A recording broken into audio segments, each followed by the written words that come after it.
Welcome, everyone, to the Co-Creators Convergence Thursday night Creator Convo. I'm Noelle Marshall, and I'm here with my beloved. Good evening, everyone. This is Bob. So wonderful to have you back with us, Rita, again, bringing another wonderful co-creator in the world, bringing her gift to the shifting humanity to our community, which brings us great joy. Thanks for being with us this evening, Meghan. Thank you for having me. I'm super excited to be here. Wonderful. Wonderful. So yes, we're going to have Rita Marsh from the Center for Human Flourishing and Meghan Gilroy, who has also presented at the Center for Human Flourishing. And Rita said, she's so good, Noelle, you got to have her on the call. So that's exactly why she's here. And Rita says that, then I go, yes, ma'am. So we made it happen. Thank you, everyone, for coming. And Meghan's talk tonight is Get Right with Your Soul, Your Life and Work Will Follow. So welcome, everyone who's in the room. Thank you for coming into the room.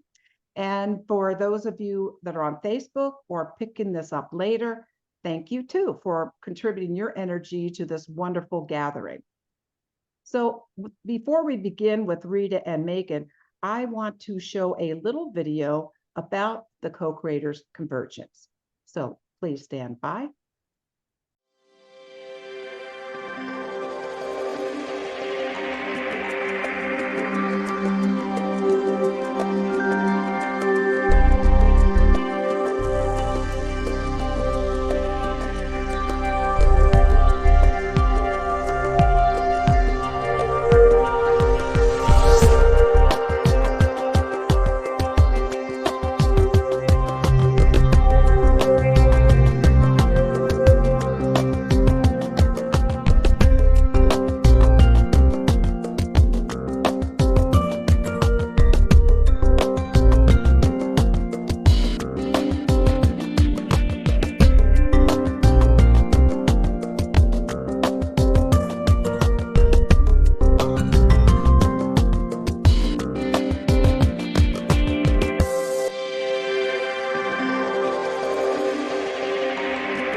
Noelle, thank you very much. Hello, everyone, whether you're watching it live tonight or in the future. As Noelle said, my name is Rita Marsh. I live in Carbondale, Colorado, which is in the western slope, high in the mountains. And this is the former homeland of Nooch, the people who are called Ute most commonly, but they prefer Nooch because that means the people. So we honor the place that we live, where these people lived for thousands of years. And I'm so happy to be with the guest tonight, Meghan Gilroy, who lives over the mountain from me, also on Nooch land. And I met Meghan through Shayla Paradis, who many of you may have met when we did an interview with her a few weeks back.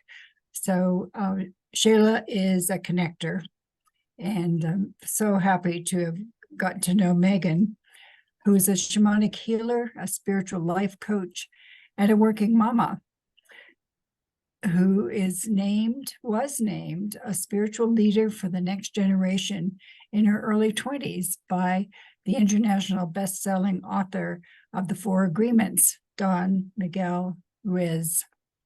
Since then, Meghan has worked with thousands around the world online, on retreats, and in sacred circles to listen to the message from our souls, and also how we can weave this guidance into our everyday life. And you can meet with her after the fact with some of the introductory work that she offers through her website, and we'll have that link in the chat. So Meghan, it's such a pleasure to bring you into the Co-Creators Convergence community, because you certainly have a unique gift for the shift of humanity, as Barbara Marx Hubbard has called us to. Well, Welcome. Thank you so much for having me. And I was just sitting here and thinking that there's a little bit of a unique connection between Barbara Marx Hubbard and Don Miguel Ruiz, because two of his senior students spent many years caretaking her and working on her videos and productions. So I just recalled that connection, and it's just a delight to be here today. And so I want to start actually with a question. I'm going to weave throughout my talk. I really love to be experiential. So I'm going to weave the grounding and the ways that we can get in touch with our souls throughout the conversation. And so I'm curious whether you want to put a little message here over on Zoom or over on the Facebook group. How many of us are just feeling the intensity of the larger world right now? And I'm imagining there's quite a few people who must be raising your hand, whether you're noticing it with the conflict and strife going on, whether you're noticing it with the energies and the light that seems to be coming to the planet right now. I'm hearing yeses from Gary and intense, yes, yes, yes, yes.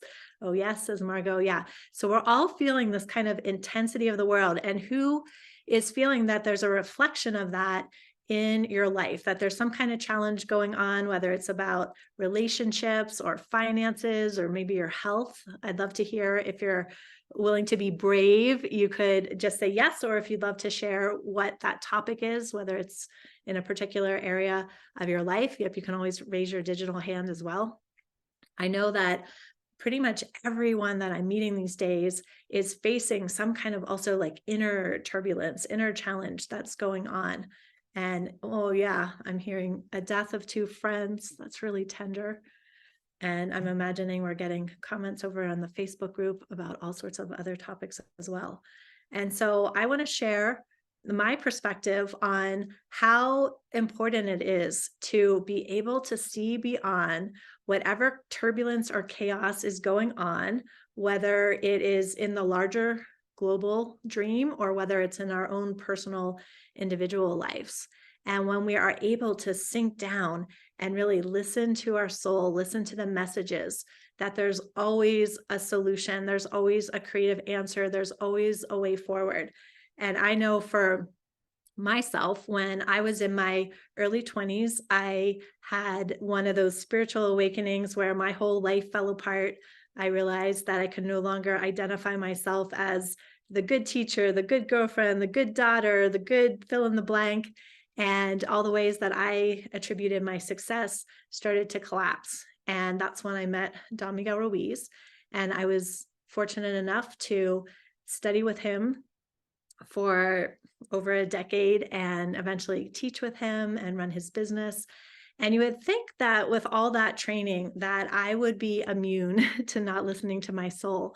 And yet what I find is that there have been cycles over and over in my life where a challenge comes up, the chaos comes up, the dark night of the soul comes up.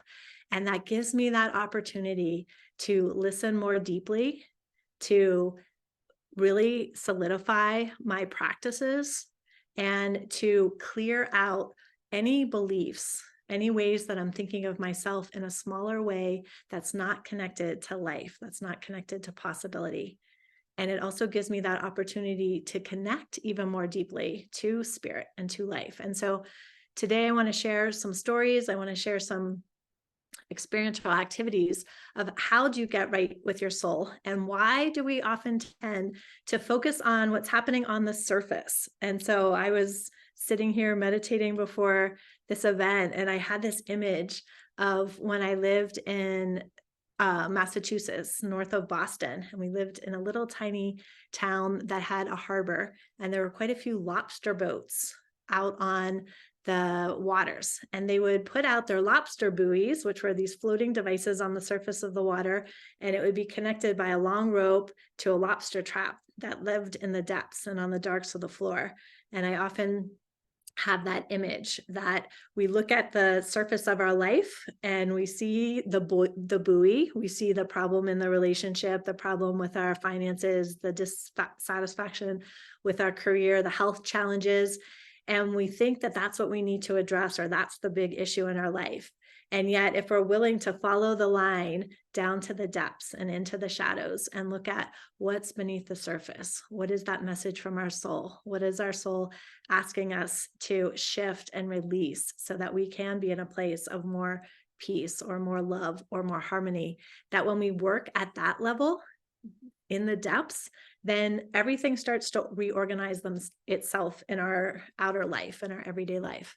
And I know for myself, several years ago, I was working as a retreat educator. So I was teaching health coaches and wellness professionals around the world how to run retreats and how to have a retreat-ready business. And the business was created by a dear friend of mine, as well as myself. And we had worked for Don Miguel Ruiz for years running his retreats. And that's why we were offering this to the world.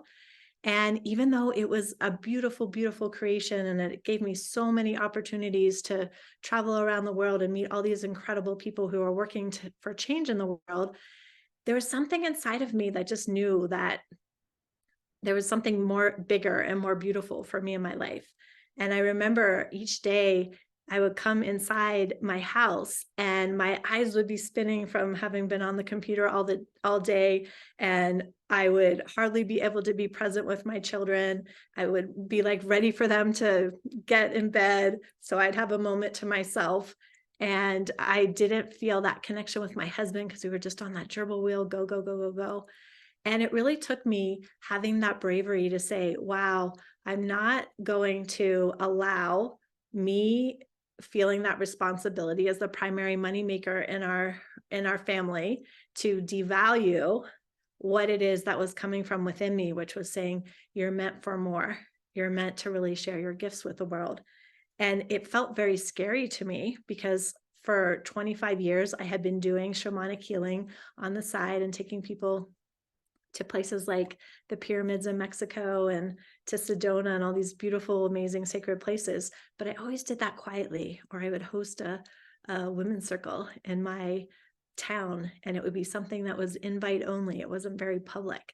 And when I realized that this dissatisfaction in my life and the constant stress in my life and the constant busyness in my life, it didn't have to do so much with the job I have chosen, but it had to do with really being willing to be seen and put myself out there as a spiritual teacher.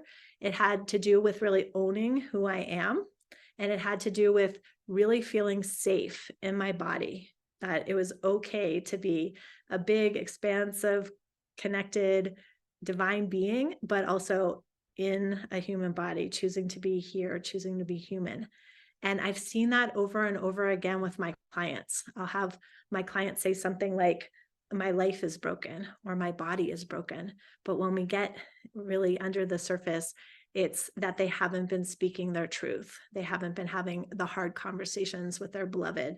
They haven't let their fears move through them so that something new can be birthed.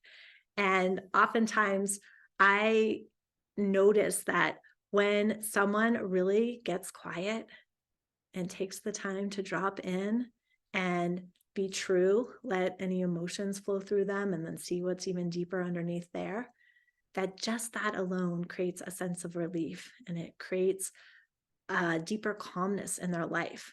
And what I know happens for myself is that when I deeply take care of myself and I deeply tend to myself, then I'm more capable of showing up in the world. I'm more capable of being service to the world. And that could look like anything from being able to really look my daughter in her eyes and have that conversation where I'm so present. It could look like me going to the grocery store and really having that connection and giving the checkout clerk a really big smile. It could look like me going to, today I went to my daughter's school and we were laying out a spiral garden of evergreen boughs for a ceremony we're doing tomorrow. And all the women who are preparing this, there's a little busyness in the air. And I just stopped and I gave each one of them a really big hug. And I asked if we could say a blessing and a prayer to ignite the energy in the ceremony. Or it could be in how I show up in my work and with my clients. And so I want you to just take a second and imagine if you could show up as that calm, radiate, knowing that you're connected to all of life, you're sourced by all of life, and you could infuse that into your daily life, into your daily interactions. What happens in your body when I even invite that possibility? And I know just as I said those words, I feel a little sigh of relief. And today, with the intensity of what's going on in the world and the speed that's going on in the world, I'm noticing for myself that I have to take lots of little mini breaks, lots of little moments where I just stop for a moment, I sit still, I take a deep breath, maybe I light a candle, maybe I lay down on the sheepskin in my floor, and I allow myself to settle, and I get present again with what is my intent.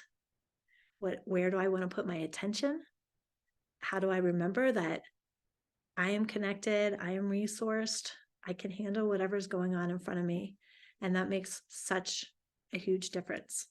And so I want to start by just sharing a way that we could bring that grounded presence to our world, starting right now.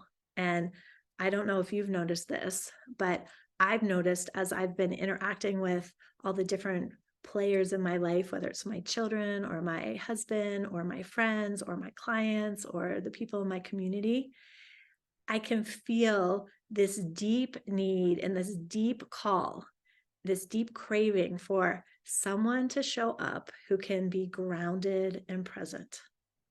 Anyone else noticing that? If you are, I'd love for you to put a little note in the chat. Maybe you even have noticed that, whether it's being asked of you or maybe you need that. I know I need that as well. So maybe it's yourself that you've noticed that, or you've noticed that with others, or in the way that different events in the news are playing out. Grounded presence. And so I would like us to just take a moment, and I'd like you to recall a time today where you felt that your energy had some kind of turbulence to it, whether you felt a little stressed, you felt confused, you felt overwhelmed, you felt frustrated, maybe you were angry or sad. So just take a moment to recall a moment today when you felt some kind of turbulence in your inner world. And then I'm going to invite you to close your eyes if you're in a safe place to do so.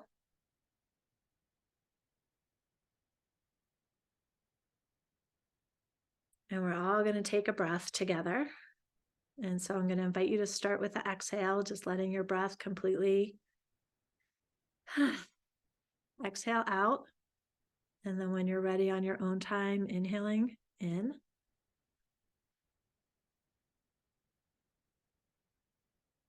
And maybe even stretching that inhale for an extra beat, and then really letting it all out again.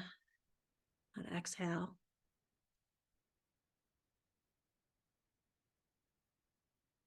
And I'm going to invite you to let something bubble up from your heart. What was the desire in that moment? If you could have caught yourself in that moment of the turbulence or the chaos, what was it that you were desiring in that moment?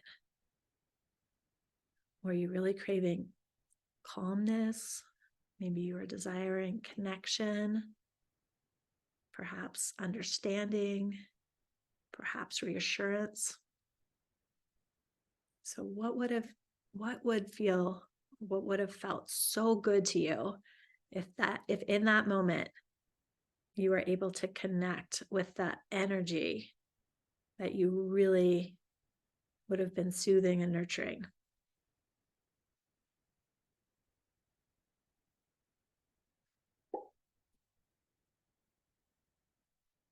And now I'd like you to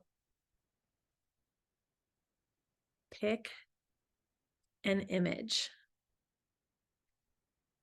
That if you could picture this image being inserted into your inner world, into that eyes closed imagination, into that inner state, what is an image that would help you hold that energy? So, for example, today I was sharing something really tender with my husband, and he really provided that grounding, reassuring energy.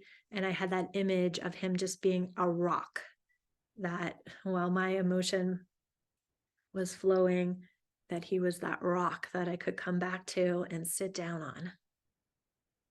Maybe for you, the image is an image of a hug, or an image of a rooted tree, or an image of a place in nature that's really soothing to you.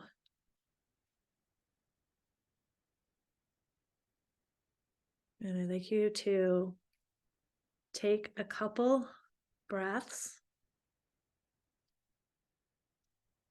with this image inserted into your inner world, your inner closed-eyed landscape.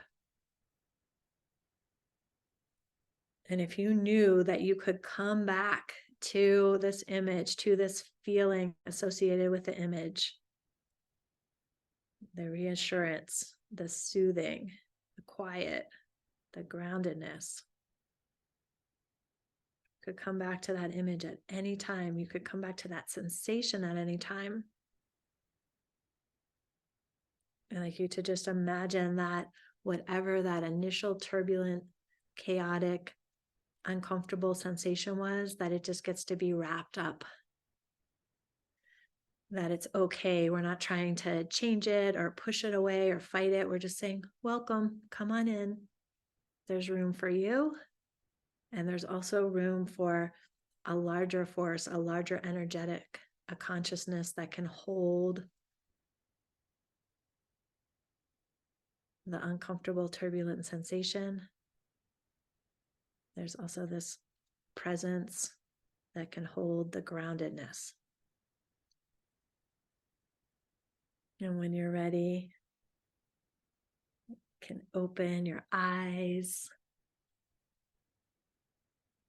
I see some images that were shared, a candle flame, beautiful. The bright shining sun, yes. The mirror surface of a mountain lake. Yes, our soul speaks to us in images, healing images. And so I'd love if anyone's willing to share, what do you feel now? Just in that act of recognizing, this is how I felt.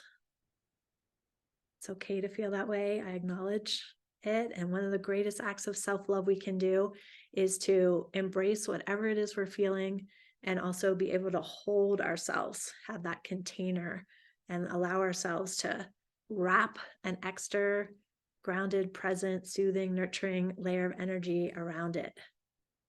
And so I'm imagining we might be getting some comments over on Facebook. See, Noelle popped in. Okay, Marco, welcome. Hi, Hi, can you Mark. hear me? Yes. Hello. Hi. I guess the image, and it's not just a virtual image in my head, but oftentimes I seek it out, which is the sun shining or a reflection of the sun shining on water or pavement or whatever. It motivates me to take a deeper breath and breathe it in and know that everything is as it should be. Beautiful. No matter how much chaos I'm going through at the moment. Uh-huh. Yeah, and that's a beautiful example. You know, in many native traditions, the sun is represented of father, so divine masculine energy. And it's something that is a constant source, right? You can't see it, it's still shining. And so as humans, we tend to fluctuate with our moods up and down. And yet you found a beautiful example of something that holds that energy that you can tap into at any time and feel resourced and feel refilled. That's beautiful. I know some people do that with mountains, some people do that with water, some people do it with crystals. all sorts of ways to feel like it's not just our little human selves running around in the world, but there's some bigger presence that we can tap into. Thank you. I like the sharing of the other two images as well. And with your permission, I'm going to use those too. Absolutely. Very good, Margot. I also want to mention, Megan, that Sheila said she needs those moments of grounded presence throughout the day. Yeah. And she said, I thought that was aging.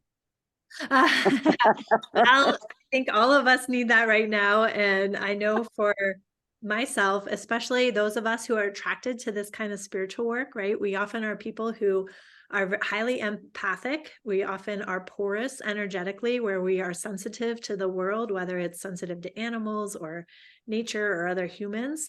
And I just find that we need extra tending and extra self-care and extra grounding. So yeah, not just well, all of us are aging, but not just those who feel like they're at the eldering end of aging. Yeah.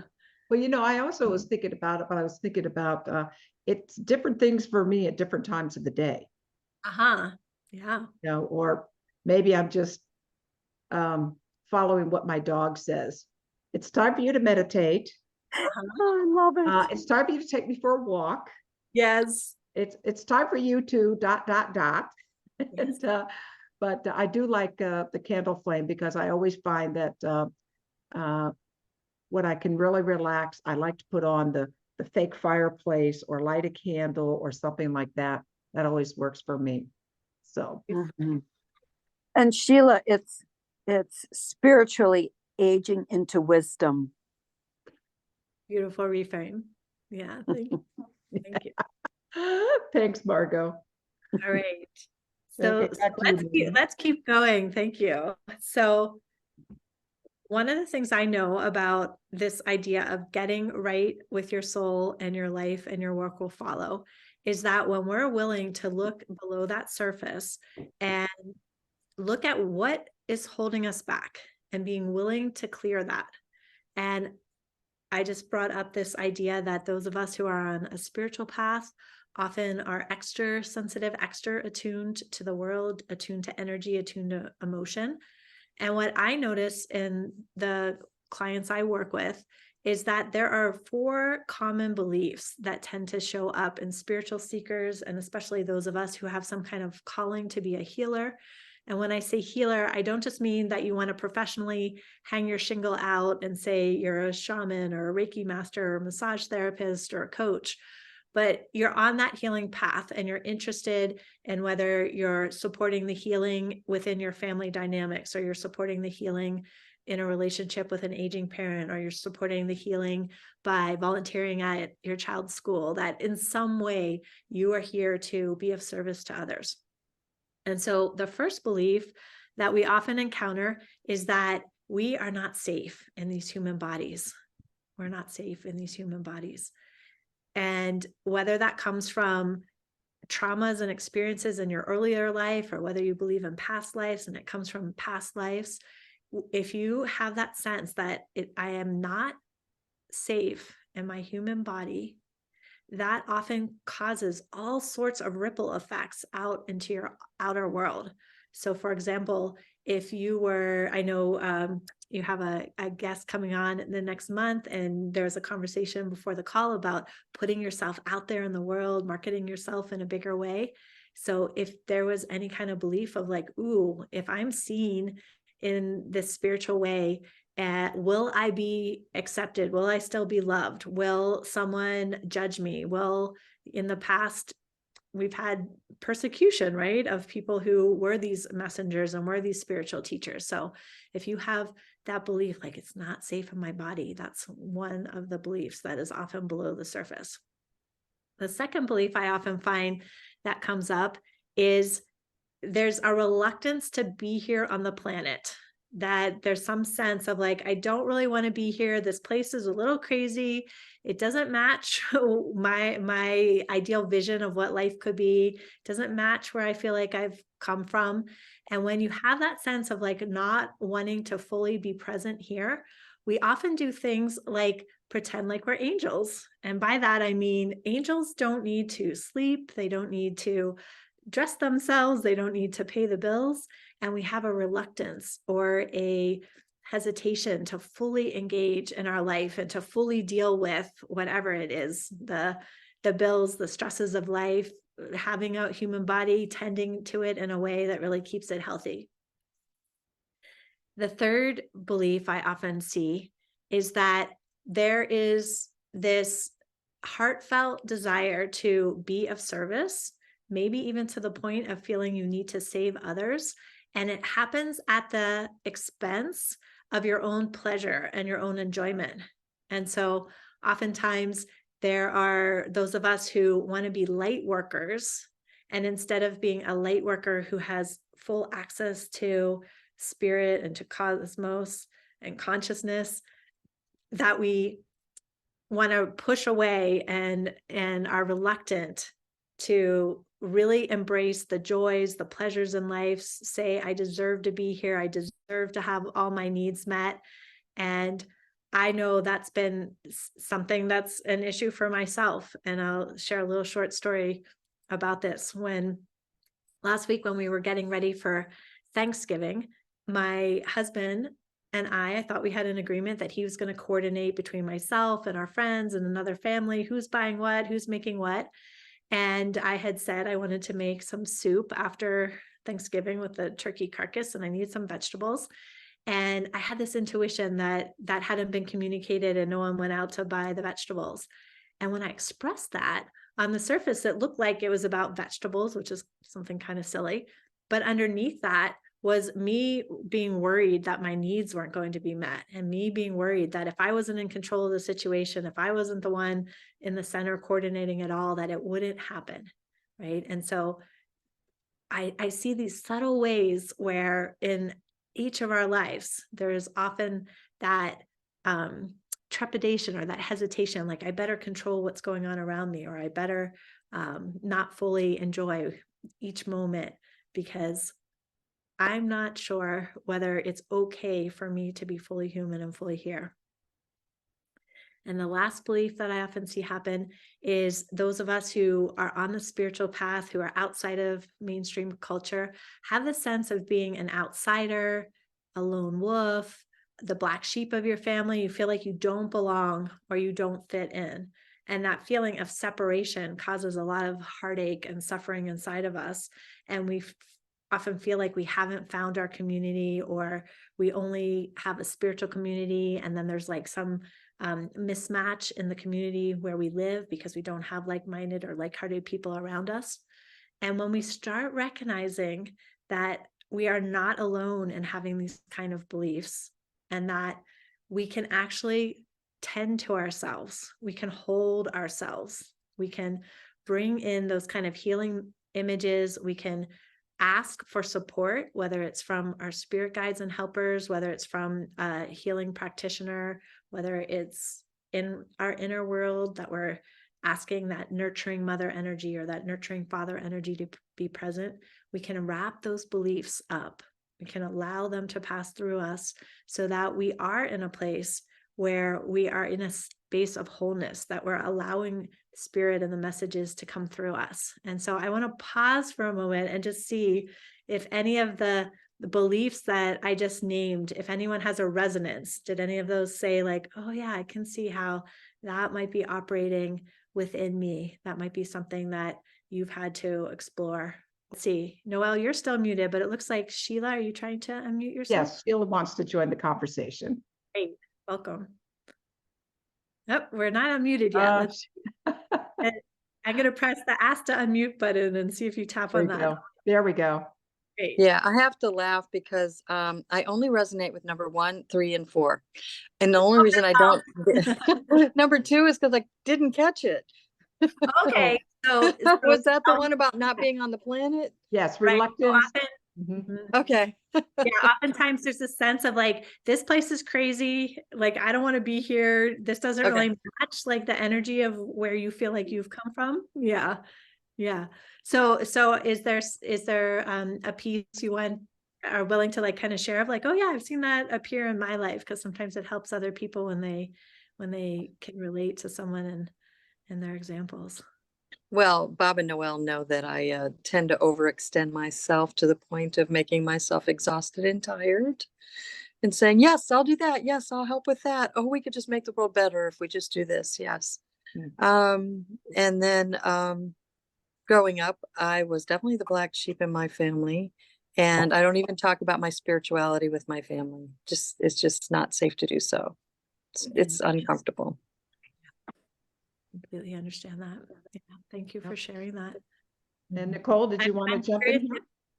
Whoops, I just want to say one more thing to Sheila. I'm just curious, Sheila, if you've had any experiences where you did make that choice to say, instead of overextending myself, I'm going to make a choice to take care of myself, and allowing your service or your presence to come from overflow and just your presence being enough. Have you had that experience of making a different choice and allowing that really pure energy to come through? I think sometimes I do, because I'm making the choice to do less, but the tendency is still always there. I sit there and I have to sit on my hands. If I've chosen to just be a participant instead of a leader, I have to like bite my lip and, kind of thing. It's not the tendency, natural. Yeah. Yeah.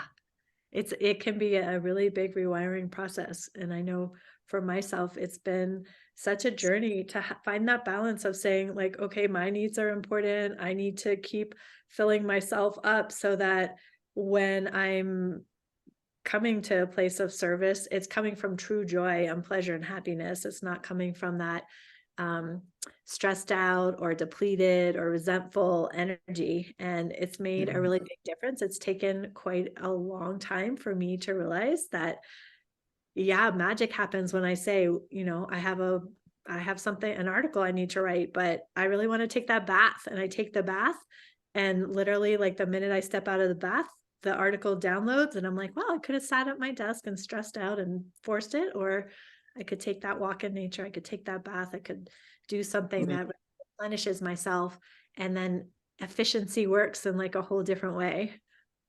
That makes so much sense. Yeah. It's just a different mindset. Yeah. Mhm. Yeah. Well, thank you for sharing. Nicole, I also see you came down. Yeah. Circle. I think every one of them, as you were saying them, I'm like, check, check, check. Like I check all the boxes, right? I don't think that I live in all four at one time, but I definitely sway from box to box, find myself in at least one of them all the time. I mean, I am the black sheep of my family. I am estranged from all of my family. So I have me and my two beautiful kids and my husband, and that's my family, like the four of us. And it gets hard. It gets hard to, especially when you're feeling like you really could use some support and you just want that mom support. You want that wise woman to rain down their wisdom on you, and you just feel like you're lacking it. But then,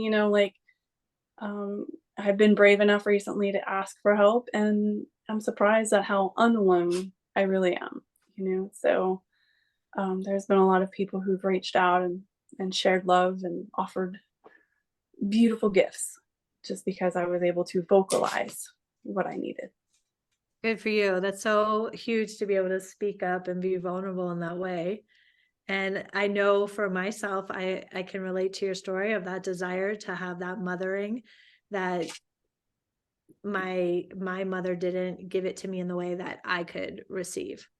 And so one of the things that has helped me is when I stopped looking to her as the source of that, and I opened up to other forms of mothers, I was amazed at how many people and goddesses and beings, right, that have that mothering. And I've seen over time that has really helped repair the relationship with my, human mother, because I was able to like start by giving that to myself. And so if it's helpful to you, one of the things that has really worked for me is in that inner landscape and that inner world I was speaking to, when I started inserting a figure that was a woman of power who had a very maternal, mothering kind of energy.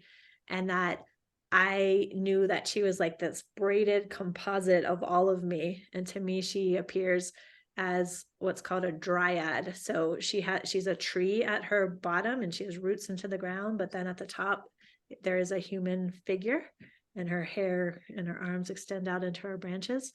And whenever I'm in that place of feeling like, oh, I really want that mothering, I'm able to go and like sit with her and really receive that kind of energy from her. And that started to help me just tend to myself in a deeper way and open me up to other forms of outer mothering, so that the inner world is like, again, reflecting that outer world. And yeah, I've been really surprised at how much it's helped me. And obviously each person has a different family circumstance, but it's helped me then repair that relationship with my mom. Thank you. That's beautiful. That's definitely a place that I can center myself into. Beautiful. Thank you for Beautiful. sharing. Beautiful. I had that same kind of relationship with my mother. And it wasn't until I was late in my, I don't know, even like maybe my 30s or 40s or something, that I found out that she lost her mother when she was 13. And so she never received mother. Yeah. And, you know, it just really helped me, you know, to understand more of how, you know, who she was and what she could and couldn't give. Sure. And she gave a lot, believe me, but it just wasn't the way that I thought it should have been. Yeah. You know, and so. But you don't have, right? So it makes so much sense that if she grew up motherless for those formative years, that it was going to be hard to pass it on. And I think that's been some of the big healing I've had for myself as well. Is, you know, if I've been like angry at my husband for not showing up in a certain way, I'm like, wow, he's been just as wounded and hurt by the things that happened in his life as I have been in mine. Or same with my mother, when I can really be in that place of seeing that bigger picture of like, oh yeah, look at all these themes and threads in her life. And, you know, she didn't grow up in a time where people were talking about ceremony or goddesses or self-care or daily practices. And so how would she pass that on to me? And I often think about that with my own daughter, because I do my best to be mindful with her. And I'm like, there's going to be something that's not even on my radar right now, that she comes to me in her 20s or 30s or 40s and says, Mom, like, how dare you? You didn't give me this. And, you know, it's going to be something that I didn't even know about. All right. So I would like to, I see we're kind of getting close to the time to like really open up the conversation.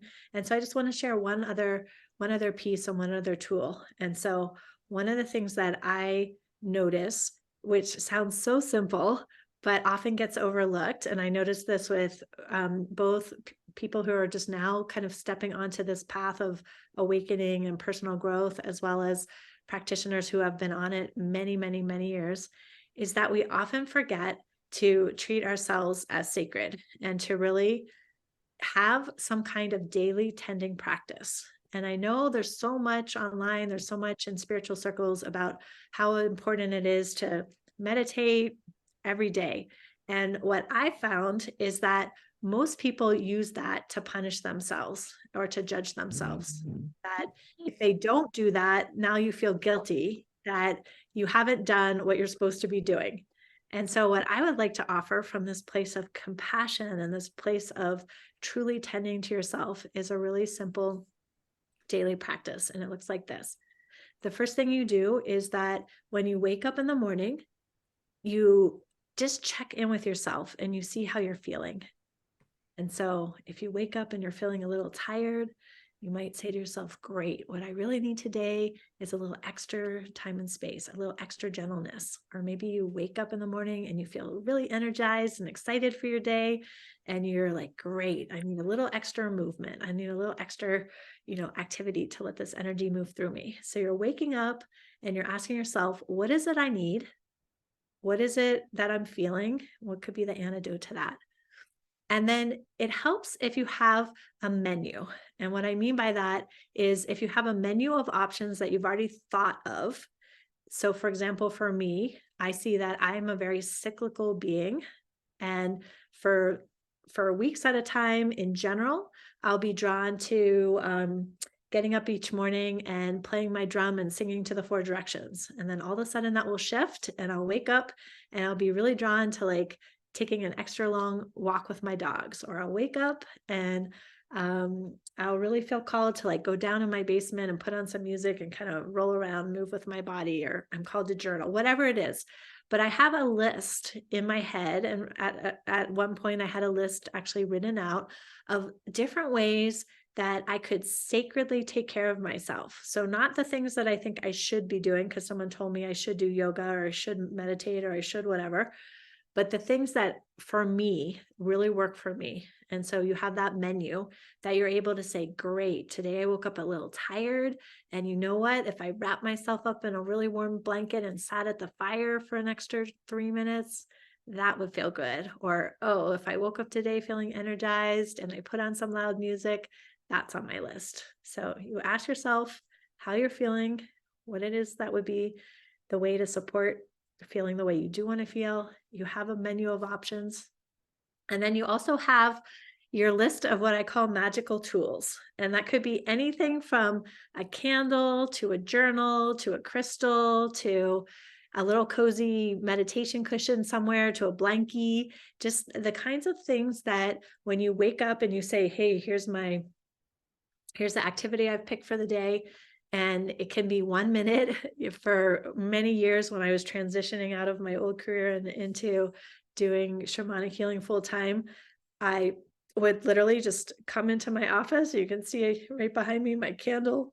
I would take that 30 seconds to light the candle to remind myself that I am connected to myself, to spirit. I'd set my intent for the day, and that would be my practice. It took less than a minute. And then at the end of the day, to give myself that time to transition back into family life, I would blow the candle out and say thank you and give my gratitudes. And so whatever it is you're creating, it doesn't have to be a big, huge thing. It can be woven into whatever it is you already do. For example, if you already take a shower, each day you might have a little bottle of essential oils in the shower, and you might put a few extra drops to make the shower really feel beautiful, and the oil supports whatever's going on with you energetically. Or if you're brushing your teeth, you might use that as the time to say a gratitude for something that happened throughout your day. And so you're thinking about what is it that are really simple activities that can give me that tending and that self-care, and what are the tools that I already want to have available to me. So when I wake up and I feel inspired, my journal's in its spot and I have the candle already bought and set somewhere. Maybe I have a little altar set up, and you can weave these into your day. And so I'd love for you to just take a moment, and we started off recalling a little turbulent, chaotic energy for the day. And we brought that energy that we wanted to wrap it and surround it with and inserted a healing image.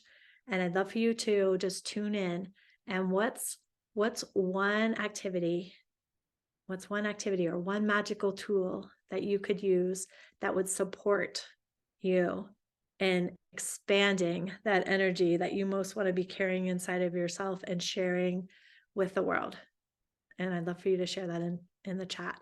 What's one simple action that you're willing to take? Maybe it's tonight, or maybe it's when you wake up tomorrow, that would help tend to you, would help do this kind of sacred self-care where you can really be the energy that you most want to radiate out into the world, and that we can keep creating this ripple effect so that it touches everyone on the planet. Anyone willing to share what it is that they're willing to take a small, tiny action, a little brownie bite-sized action to do? Okay, I see Bob raised his hand. Yes, mine would be because when I wake in the morning, I tend to, my mind is immediately going to the to-do list of things. And so more often than not, I pause for prayer. But something that we knew and different, it would set my day differently, would be to take a lesson from my teacher, our dog, who, as soon as she wakes up, because she sleeps in our bed, as soon as she wakes up, she's awake and she's joyful and Uh-huh. she's jumping on us and Right. she is ready to go. There's a whole day in front of her, even though she only lives in the present moment. Yet another lesson for her to teach, and is to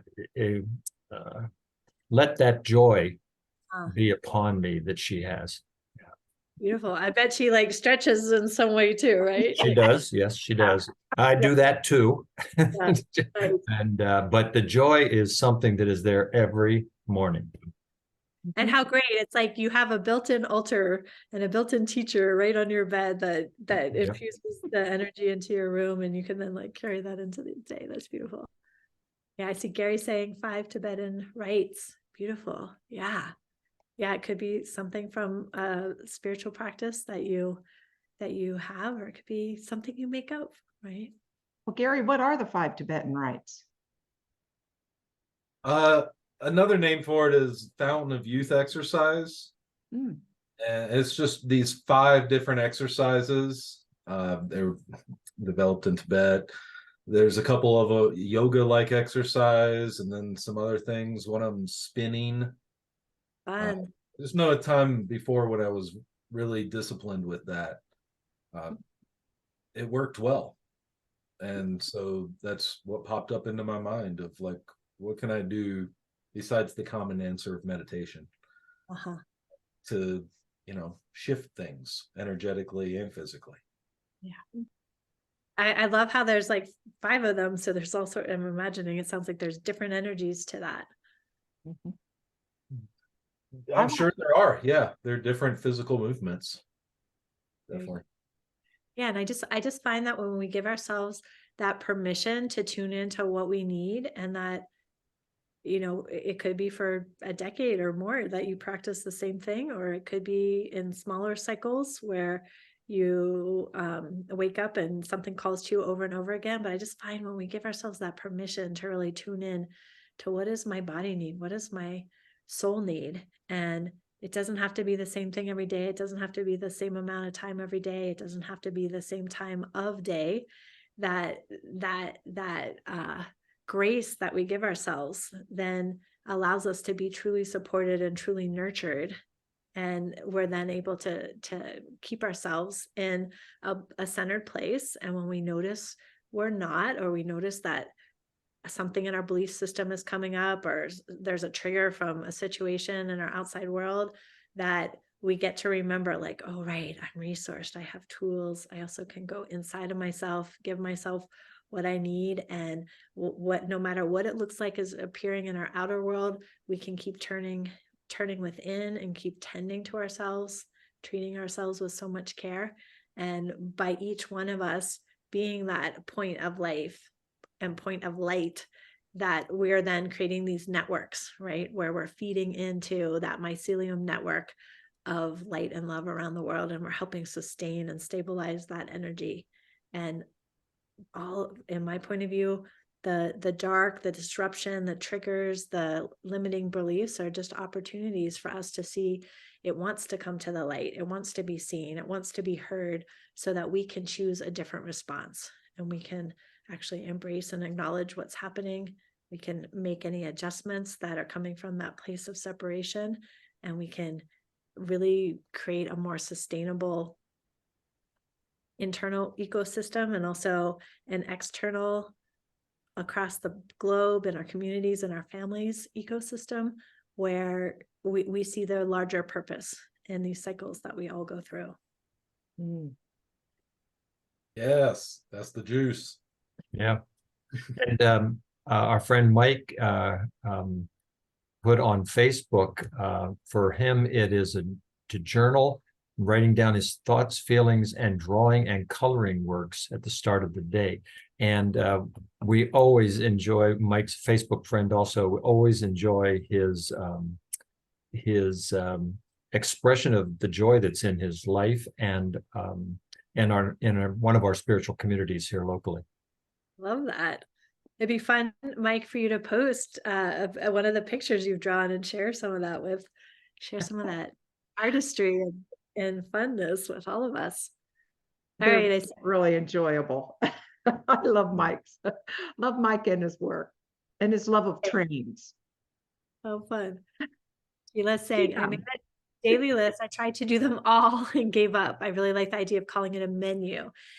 Yeah, it's just like for me, anytime I catch myself in that place of like, this is too much. This is like, I set the standard too high, and I would say I'm a recovering perfectionist. So it's easy for me to do that. Whenever I find myself holding that energy, then I like to find the way, like, how can I soften? How can I be gentle? And if I look at it as like, wow, I have a whole menu of things to do. I don't need to do them all today. Maybe I'll never get to them this week, this month, this year, but I can pick one. And if I do even one of them, and it's even for 1 minute, I have that opportunity to shift and create a different energetic internal weather that then gets to be part of everyone's world that I interact with. I see that Margot put in the chat. She's kinesthetic, pretty good. She's a retired massage therapist, among other things, and she likes to touch a soft object. Used to have a live pet, her kitty, and now she has a sloth, I think, that she brought back from our trip to Costa Rica. Oh, fun. I can see it on screen. Yeah. Beautiful. Yeah. Very How good. simple is that? Like hug your stuffed animal. I mean, I have a stuffed animal that hangs out with me in my bed, and there's nothing better to me than just like, oh, that's so reassuring. Like, who cares what people have to say about adults and stuffies? It's something Yeah. else. Oh, I think geez. I saw Rita raise her hand. Oh, thanks, Megan.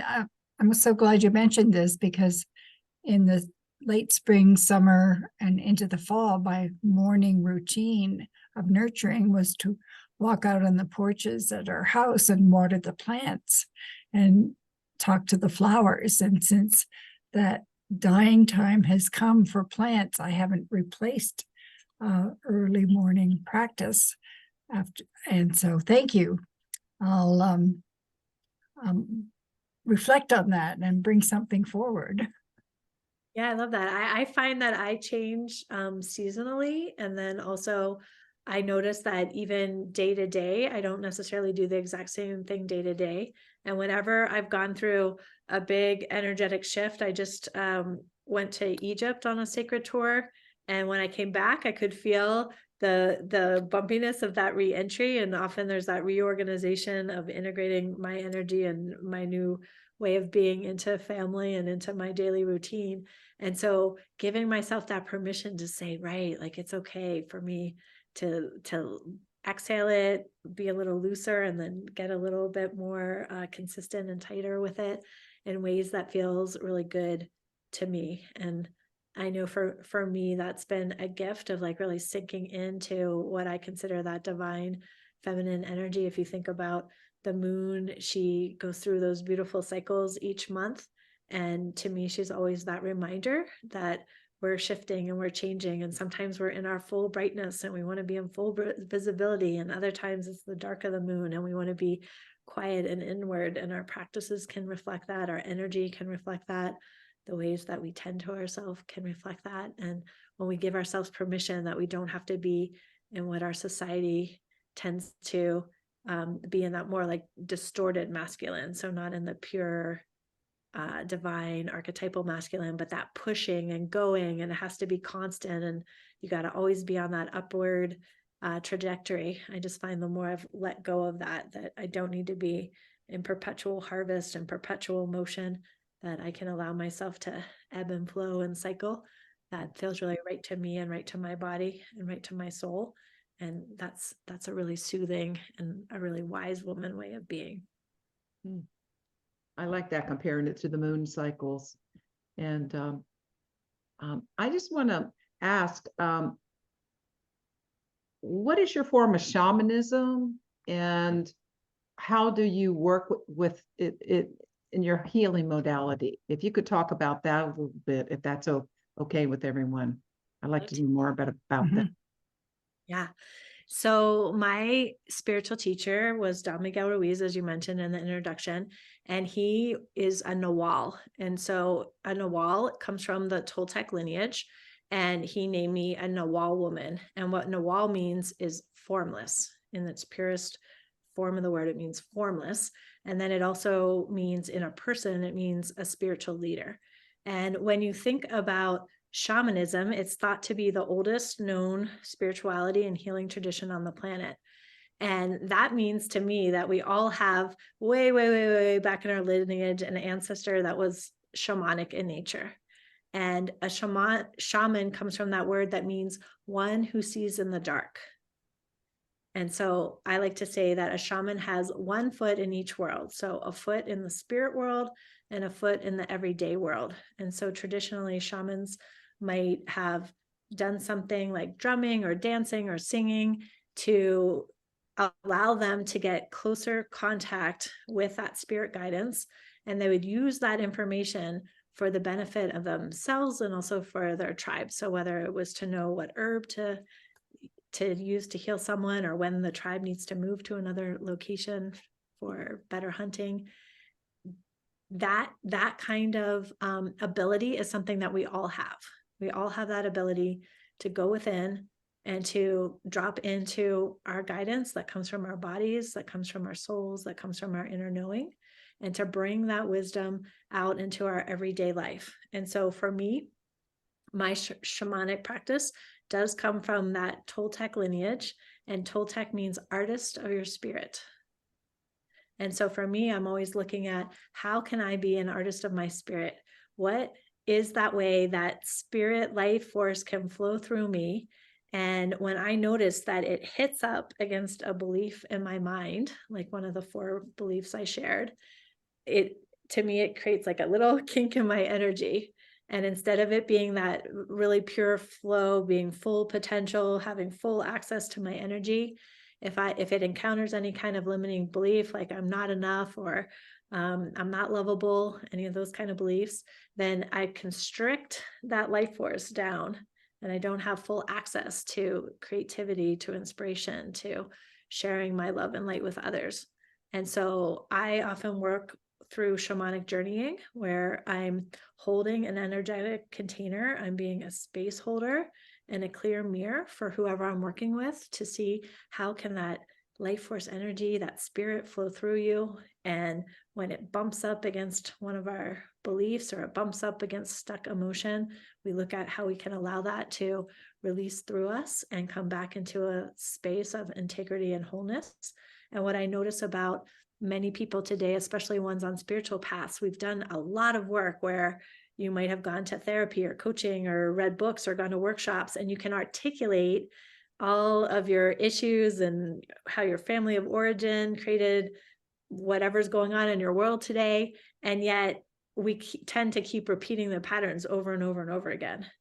And what I find is that when you work shamanically, you're going beyond just the awareness and the mind, but you're actually tapping into intent, and you're tapping into, at a soul level, helping bring some of those kind of kinks in your energy back into harmony. And so I just love working. I mostly work with women, and I help them both understand what is it that is for you to clear. What are those places you're holding yourself back? You have limitations in your energy, limitations from your emotional patterns, from your beliefs. And then how do you also connect with spirit?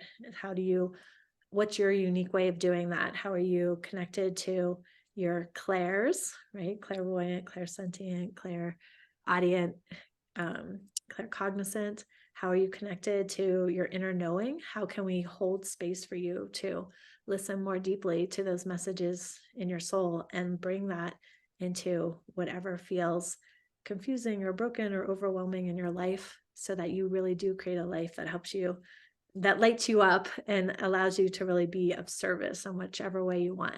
And so I tend to work with healers and mothers and entrepreneurs and just women going through some kind of transition or going through a dark night in their soul.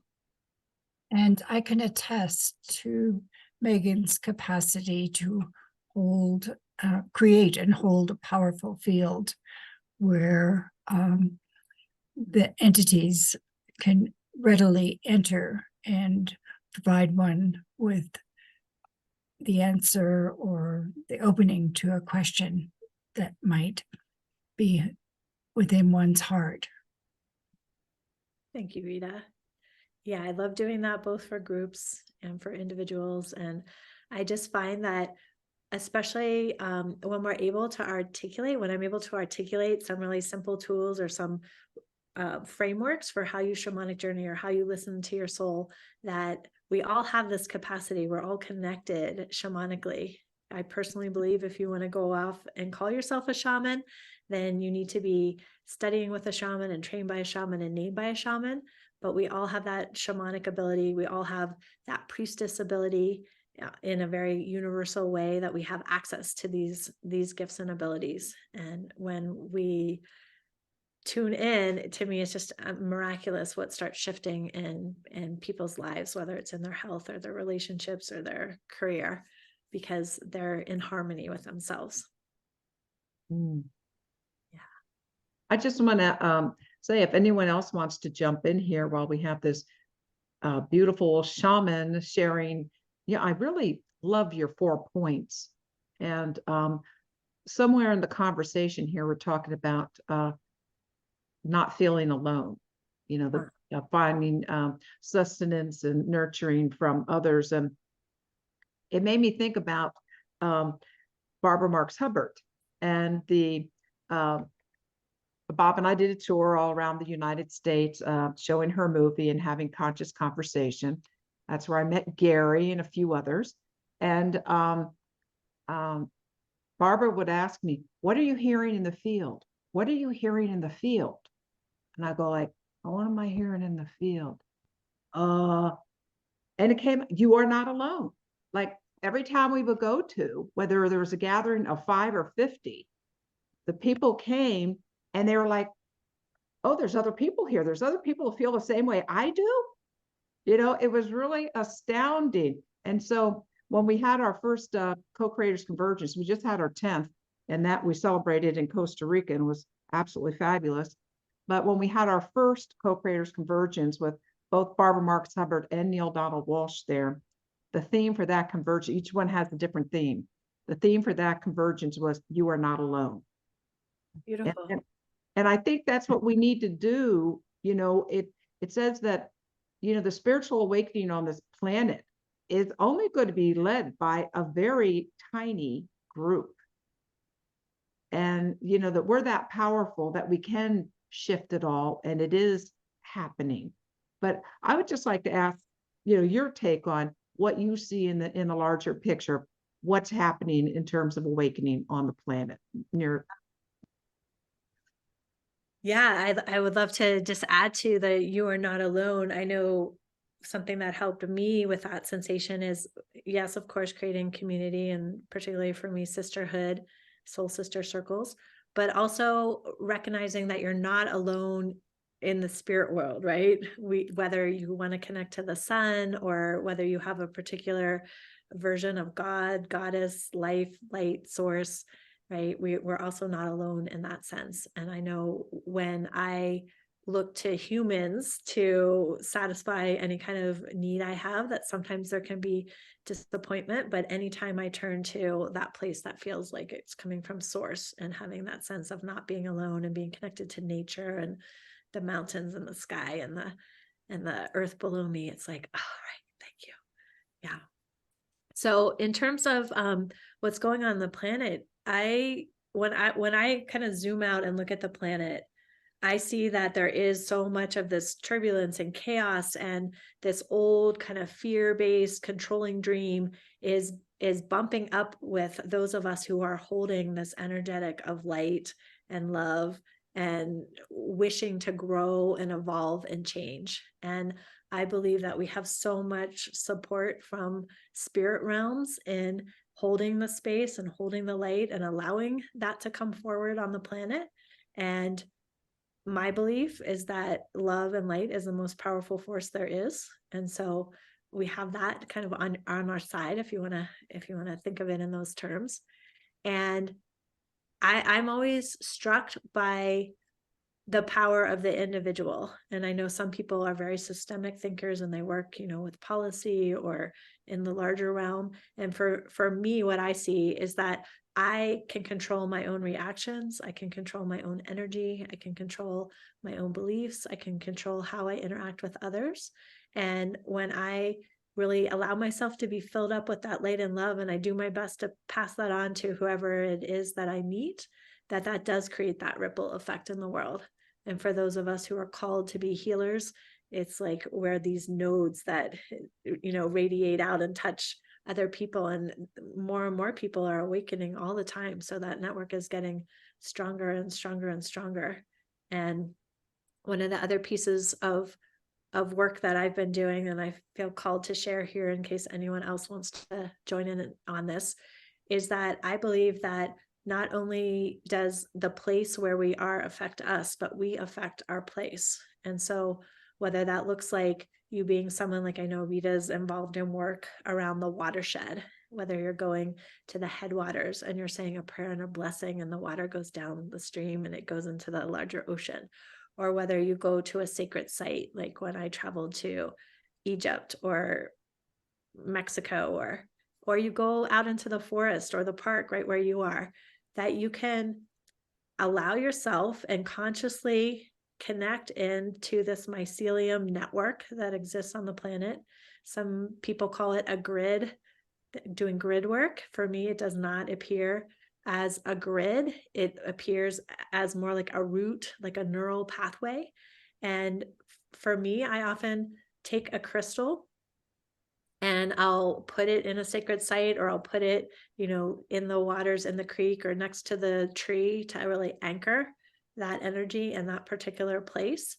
And then I use my own energy to just picture that I'm feeding into that network. And I know when I was in Egypt, we were making connections between the pyramids in Egypt and Mexico and Huayna Picchu and Peru and the glens in Ireland and Scotland and going to Jerusalem. And if that's something you feel called to do, I would also just encourage you that you take that time to not only tend to yourself individually, but realize when you have a little extra to give, that you can feed it into that network that's surrounding our globe and is down in the waters and in our land, and we can keep raising the vibration of the energy. Beautiful, beautiful. I see that Bob has put in the chat here a big event. Meghan is hosting next year Women of Power Journey. Do you want to tell us about that? Yes. So one of my great pleasures is to take women to the pyramids of Teotihuacan. And that is my spiritual home. They're the pyramids outside of Mexico City. And Teotihuacan means the place where, well, I'm going to rephrase this because the original name means the place where men awaken to become God. And I named my daughter Tea after the pyramids. And I like to say it's also the place where women awaken to become goddesses.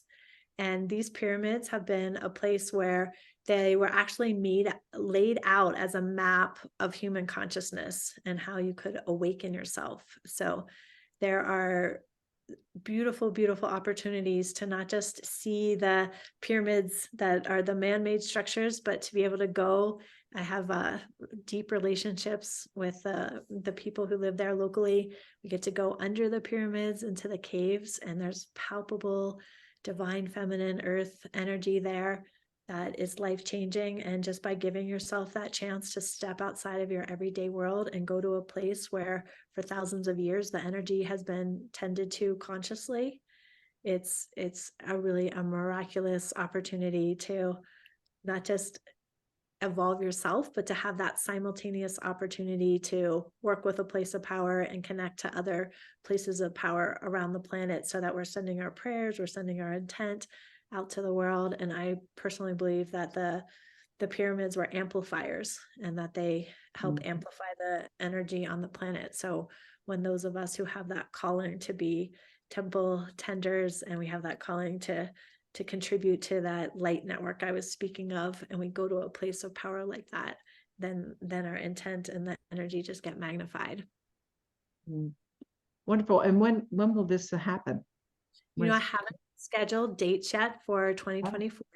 I Okay. just this fall I took a trip to the pyramids of Teotihuacan, and then 2 weeks later, I went to a 3-week tour in Egypt, and I just came back about a week and a half ago. And so I knew that by doing that kind of work over the fall, that I would need some time to integrate, and that it would inform my work in a new way. And that's part of kind of the cyclical nature I've talked about. I really believe that when we're on this kind of mystical path, it's not always about having everything planned out and mapped out and, you know, the next thing's going, but that you also allow that rebirth and that shedding of the old, and what's new wants to arise to come through. So I don't have dates yet, but if you are interested, you're more than welcome to email me. I'll put you on the first to know list. And I've also been getting a lot of requests to take a trip to Egypt. And so if anyone is interested in that, I'll also let them know about when that will be coming up. Wonderful. Wonderful. Rita, do you want to join in? Thank you. I'm so glad that Meghan mentioned the work with the land. We both are, well, we're in sister valleys here in Western Colorado, and rivers that run through our regions feed the Colorado River, which has been in incredible drought for the last number of years. So we found out the other day that we're working with this bioregional regeneration, it's called, both actively on the land and also bringing in the energies from Gaia's spirits to make the situation a little better. So hopefully at some point the water will run and flow fully into the Sea of Cortez. So it's just been a delight to get to know Meghan in this way, and I'm delighted that we could bring her to you, Noelle and Bob, and the co-creators Convergence. Thank you. Thank you so much. And now you have to rope Gary in, because he's over there by the big Thompson River. Oh, So, yes. Yeah, we need everyone, all the help we can. Oh, Gary, yes. Yeah, that's another sorry, Gary. yeah, one more thing to do. That's another, simple practice, that if you do live by a body of water, whether it's a river or a lake or a pond or a puddle, to just give thanks to the water. And it is the source of all of our life. And I just find that when, as humans, we have this connection and this relationship with the land and with spirit, our personal lives become richer, but there's also a symbiotic energy that starts to develop. And I know for myself, in going to Egypt, it was so evident, where there were places where people were tending to the energy every day, and there was that devotional practice, and you could palpably feel the energy, versus places that have largely become a tourist site, or they've been kind of neglected energetically. And so I know when people come into my healing space, they can feel the energy, because it's something that I tend to each day. And we each have that ability in our home, whether it's lighting that candle, or taking whatever kind of aromatic, sage or mugwort or sweetgrass, or whatever grows in your part of the world, like clearing the energy out of the space, and really doing that kind of tending, that our bodies are sacred, our homes are sacred, whatever land we're on is sacred. And even if we can't say where we live has a fancy name like Teotihuacan or the pyramids of Giza, we all live on planet Earth, and we're all here to care for her. And the more tending we give, the more I think she appreciates that she's supporting our life. So we get to give back. Well, I always like to end with like a question from left field. Okay. So you're ready? Yeah. Okay. So you mentioned your husband several times, and your daughter. And I was just wondering, in your immediate thing there, are they, I know they will be supportive, but do they get you? Do you feel like, they join you, or how does that work in Yeah. your life, in your relationship? Immediate family. So my husband and I met through Don Miguel Ruiz, and we had a really incredible romance. We actually met, and 2 weeks later we were married on top of the Pyramid of the Sun by Don Miguel and all the dreamers, and probably one of the craziest things I've done in my life. But again, it was like a very spirit guided experience. I'll save that story maybe for another time. And and he had been on a spiritual path for a long time. He had been on a Buddhist path and a Native American path, and he studied with Don Miguel. And yet we've also had that conflict and that tension that comes in any marriage. And I know for myself, there was many years where we were having this conversation where, he admittedly said, yeah, I kind of like fell asleep, and a lot of the traumas that he's had in his life, he needed to really look at. And I felt like I was kind of like dragging him along, like, come on, let's go, wake up. And those traumas actually caused the healing in our relationship and our willingness to both look at our traumas individually and together. And it was probably the most uncomfortable thing I've ever gone through in my life. And it caused that kind of dark night of the soul. But on the other side of that, there's also so much intimacy and trust and more support and understanding. And so he absolutely gets it and a big supporter. And I also know that feeling because I think so many women are the spiritual way showers, and they're often trying to get their man to wake up or participate or understand. So I feel like I have the both and on that. My son, who is 16, he is very intuitive, and he's not so much into, the ceremony or, what I'm doing. He's okay with it, but it's not so much like his thing. My daughter, who is 9, I would say she's at this point, she's very, I feel like she's a shaman in training. She's very intrigued by it. We've been doing ceremony in our community since she was probably 3 years old, and all her friends are part of a girls group, and they do ceremony on their own. They all have altars in their closets, and that's been a real passion of mine to reintroduce ceremony into our community. We've held ceremonies for home burials. We've held ceremonies for blessing days and ceremonies for marriages. And I think there's something really beautiful that this valley is a really precious place, and there's a lot of value in community itself and in spirituality and in sisterhood.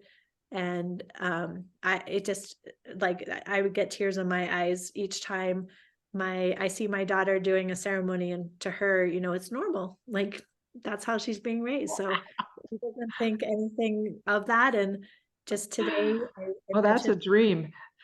It's wonderful.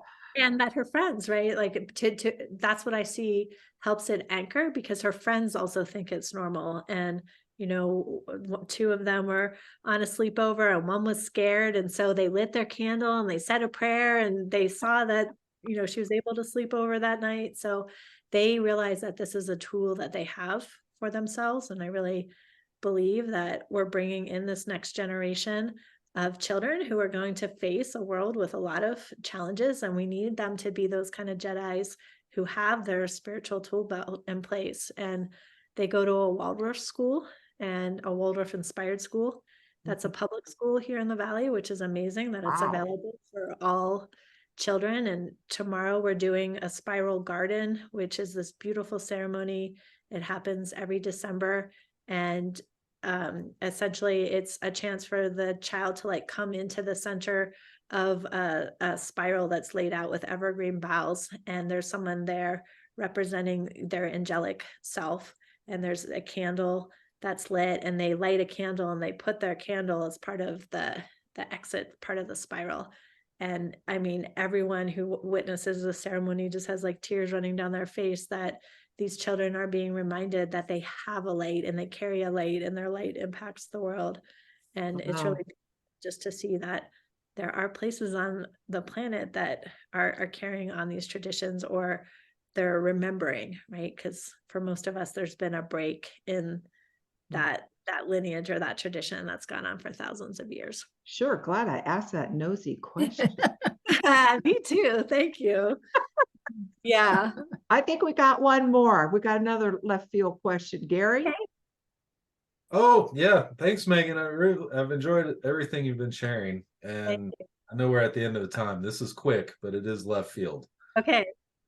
From your story that Like, was that? Yeah. got From it. your story that you shared earlier, did Which they one? get the vegetables? Oh. Like, was it intuition Yeah. or was it anxiety over something outside of your control? They actually had not planned on getting the vegetables, and my intuition was correct. And we had that little grumpy conversation about, for me, the conversation was about my needs being met, not about the vegetables. And my husband was like, "No biggie, I'm just gonna run out and buy the vegetables." So yes, we ended up, I can't remember who bought them. Either one of the people on the front range ended up buying some, or my husband went and we brought them with us. But we had quite the huge pot of turkey broth, and I was able to give some to my daughter-in-law and to my friends who were hosting us and bring some back here. So we're quite stocked in the comforting, immunity boosting broth. That's wonderful. Well, I want to thank you, Rita. Thank you, Megan, and everyone who came and participated so beautifully. It's just been a gorgeous call. And thank you all. And Bob and I always like to end with, may peace prevail on earth. May peace prevail. And I want to invite everyone to come back next week because Gary will be our guest. So Megan, you got to come back and support Gary. Okay, I'll look at my calendar. Conscious communication, the easy method. Yes. Okay. And Thank you very also, much for all yes. the input in this session. I am very much blessed, and many things I have to adopt. So thank you so much. Yeah, everybody. so please snag the chat Yes. because the link for the Christmas Grand Gala that he was just referring to, there's a link there for joining the Zoom call and whatnot on December 9th. So be sure and grab the chat before you go this evening. Thanks. Thank you, Thanks. Reverend. Thank Thank you you. always. See you next Friday. Thank you. Yeah, thank you so much for having me. I see you've created a beautiful community and you're dedicated to sharing this message and love and light in the world. And I'm just really honored to have this time with everyone. Well, now you're part of it. Just like Yeah. Yeah. Thank you. In. Thank you, everyone. Good night.